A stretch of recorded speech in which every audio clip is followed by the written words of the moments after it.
सभी UPSC aspirants का स्वागत है अपने YouTube channel UPSC with motivation में।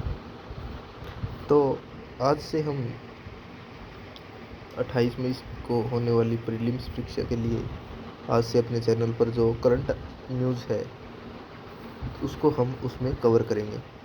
तो सबसे पहली न्यूज़ आज आई है कि जो भी आपको पता है कि प्रीलिम्स परीक्षा में जो नई चीज़ें हैं वो सरकार कहाँ पे क्या चीज़ बनाने जा रही है, तो उसके बारे में प्रश्न हर बार पूछे जाते हैं और उनका जो उन प्रश्नों का क्राइटेरिया है वो भी 10 से 12 प्रश्नों तक का रहता है। तो आज हम दैनिक भास्कर और दैनिक जागरण में जो राष्ट्रीय संस्करण है उसमें जो इम्पोर्टेंट न्यूज़ है प्री और मेंस दोनों के एस्पेक्ट्स में हम उसको कवर करेंगे। तो शुरू करते हैं। प्राचीनतम शहर ऊर्जा समृद्धि सांची।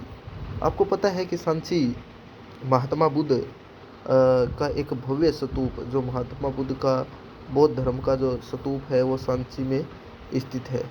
और जो सांची है वो है मध्य प्रदेश के भोपाल में, मध्य प्रदेश स्टेट में स्थित है सांची।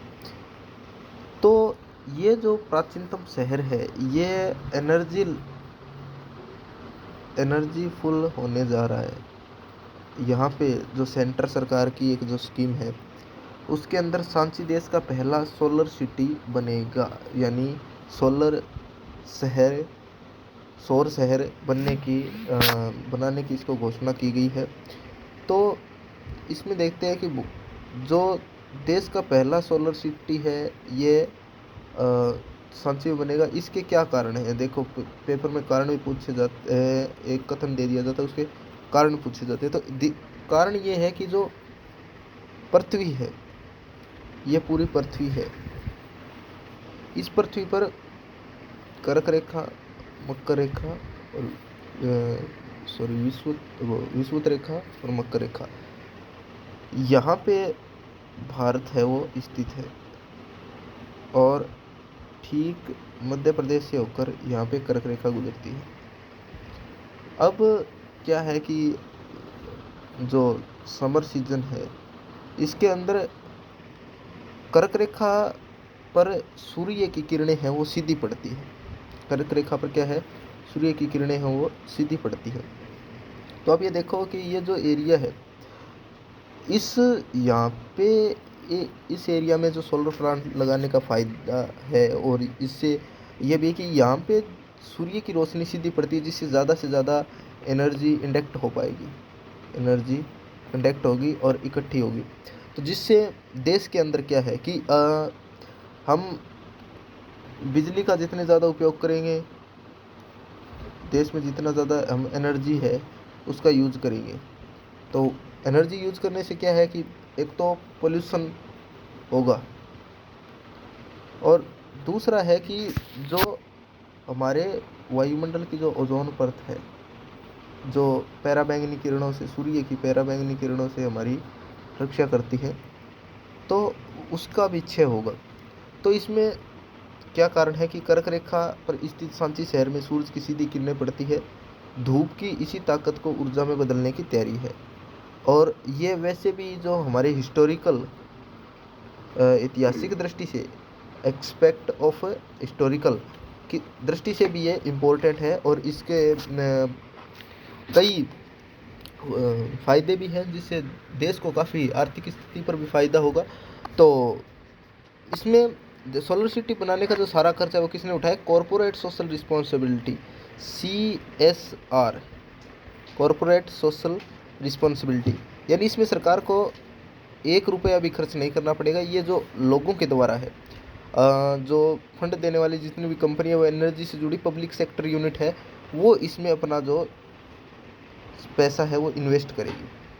तो इसमें इम्पोर्टेंट, फिर इसके बाद में यहाँ पे इम्पोर्टेंट ध्यान रखने बात यह है कि इसमें क्या क्या जो फ़ायदे, इसमें फ़िलहाल हर 30 लाख यूनिट की ज़रूरत वाले सांची में 56 लाख यूनिट बिजली पैदा करने की व्यवस्था की गई है और ये तैयारी अगले 5 वर्षों के लिए है।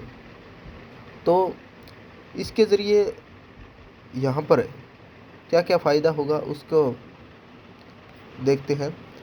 तो सांची के अंदर 7,000 लोगों को ऊर्जा बचाने के लिए ट्रेनिंग और सर्टिफिकेट दिए जाएंगे। यानी हमें क्या है, अब COP 27 का मुद्दा है, उसमें क्या दिया गया है भी, ज़्यादा से ज़्यादा हम जो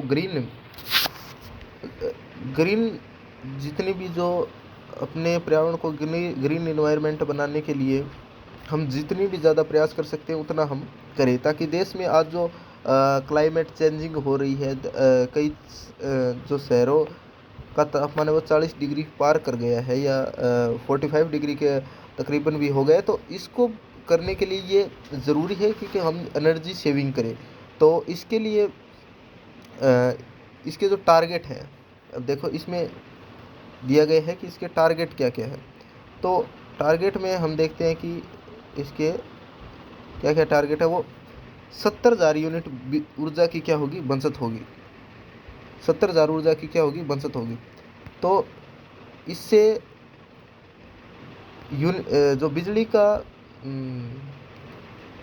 बिजली जितनी खर्च होती है तो उससे क्या है कि हमारा पर्यावरण है वो दूषित होता है। तो इसके लिए साक्षर करते हुए हम 70,000 यूनिट एनर्जी की बचत और 63,000 किलो कार्बन उत्सर्जन कम हो गया। ये इम्पोर्टेंट बात है, और ये प्री के लिए भी एक इम्पोर्टेंट असाइनमेंट बन जाता है कि यहाँ से लगभग क्वेश्चन बनने की संभावना है। पिछले साल के पेपरों की दृष्टि से हम पिछले 10 ईयर्स में देखें तो ऐसे प्रश्न काफ़ी मात्रा में पूछे गए हैं, और सांची इसके लिए बेस्ट ऑप्शन है, क्योंकि देश में सर्वाधिक या जो ग्रीष्म ऋतु में कर्क रेखा पर है वो सूर्य एकदम सीधे में रहता है।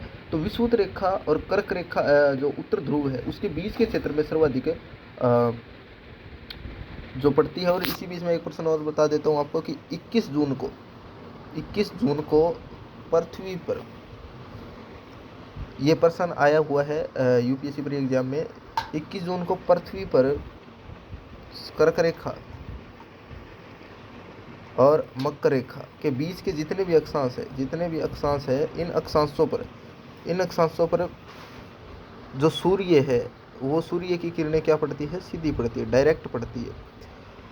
इन किरणों से इस क्षेत्र में जो गर्मी ज़्यादा होती है, तो इस गर्मी के कारण यहाँ पर जो उत्तरी ध्रुव है यहाँ तक सूर्य नहीं पहुँच पाता, और उत्तरी गोलार्ध है वहाँ पे 6 महीने लगातार दिन रहता है। और उत्तरी गोलार्ध के जितने भी अक्षांश है यहाँ पर, इसमें जो भारत में से होकर कर्क रेखा गुजरती है, तो कर्क रेखा वाले क्षेत्र में क्या है, गर्मी ज़्यादा होती है। तो इस स्थिति को क्या कहते हैं, तो उत्तरी गोलार्ध में जब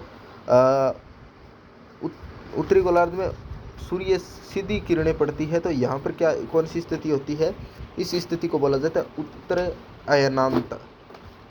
उत्तर अयनांत के नाम से जाना जाता है। तो ये इम्पोर्टेंट न्यूज़ है। और फिर इसके बाद में यहाँ पे बताया गया है कि इससे लगभग 70,000 यूनिट एनर्जी की बचत और 63,000 किलो कार्बन उत्सर्जन कम हो गया है। आपको पता है कि CO2 कार्बन डाइऑक्साइड जो गैस है, कार्बन का जितना ज़्यादा हम उत्सर्जन कम करेंगे तो उससे वो ओजोन परत का क्षय है वो बचेगा, हमारी रक्षा होगी। यानी हम क्लोरोफ्लोरोकार्बन है जो AC में यूज़ होता है वो क्या है, इसको डैमेज करता है, इसको डैमेज करने का कार्य करता है ओजोन परत को। तो इसके लिए सोलर एनर्जी का जितने भी हमें जो नेचुरली रिसोर्सेज है उसका हम ज़्यादा से ज़्यादा प्रयोग करें, ताकि रिन्यूएबल एनर्जी हमें मिल सके और इसे हम दोबारा प्रोड्यूस कर सकें। क्योंकि ये जो सूर्य है ये विशाल ऊर्जा का भंडार है, ताकि और ये नवीकरणीय संसाधन के रूप में है। तो अगर आपको वीडियो पसंद आया है तो वीडियो को लाइक करें, और ज़्यादा से ज़्यादा दोस्तों जो प्रीलिम्स 2023 या 2024 यूपीएससी एग्ज़ाम की तैयारी कर रहे हैं और जो PCS एग्ज़ाम की तैयारी कर रहे हैं उन तक भी इस वीडियो को शेयर करें, ताकि ज़्यादा से ज़्यादा उनको जानकारी मिले। और चैनल को प्लीज़ ज़्यादा से ज़्यादा सब्सक्राइब करें, ताकि इससे हमारा मोटिवेशन गेन होगा। और वीडियो को लाइक करें। थैंक यू, धन्यवाद।